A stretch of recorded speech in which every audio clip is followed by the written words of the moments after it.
Joining me for more insight on all of this is Shuja Nawaz. He is the director of the South Asia Center at the Atlantic Council in Washington, D.C. This is the first time that such a senior general has faced these kinds of charges. What does this symbolize about what's happening there in Pakistan? Can we read a lot into this or not? Well, it is symbolically quite important, although technically it's the second time that a former army chief has been brought to court. The first one was brought to court on charges of contempt in 1993 and actually was convicted, but the charge was never implemented. The conviction was never put into effect. So General Pervez Musharraf is making history of sorts, not the kind that he wanted to when he went back to Pakistan in March this year. Well, let's talk about that, because here's a man who really has had such a fall from grace. I mean, he was the leader of the country. He goes into exile. He's in London and Dubai. He could have remained out of the country. He returns almost with this sense that he's going to be embraced by the people, and instead he's arrested. Talk to me a little bit about that. What kind of a mindset did he have? Because people did warn him of this, didn't they?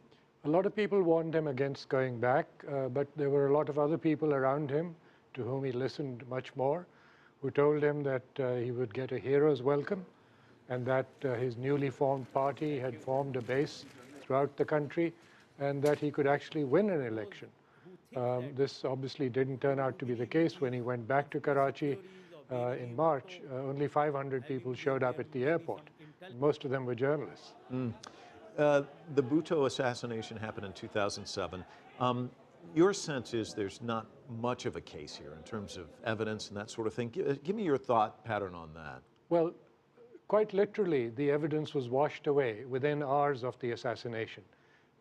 Reportedly, on the advice of the Director General Military Intelligence, a Major General who is related to Musharraf, and Musharraf at that time, of course, was the Army Chief and the President.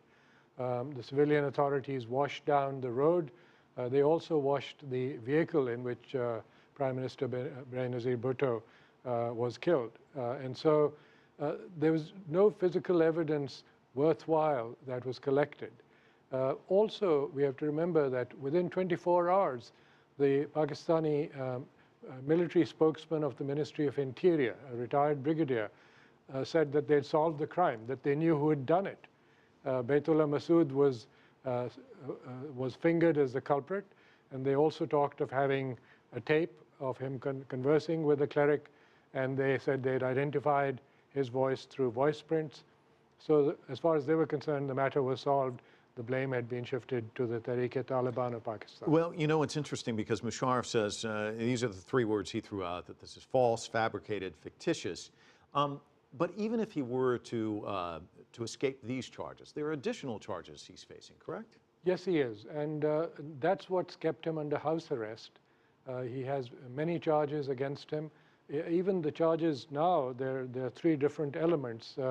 And they deal with the murder. They also deal with fabrication of evidence. They deal with stopping the investigation and so on. Most of these appear to be based on very circumstantial evidence. And the history of Pakistan in such cases and in such trials is not very salutary. Most of these cases basically fade away.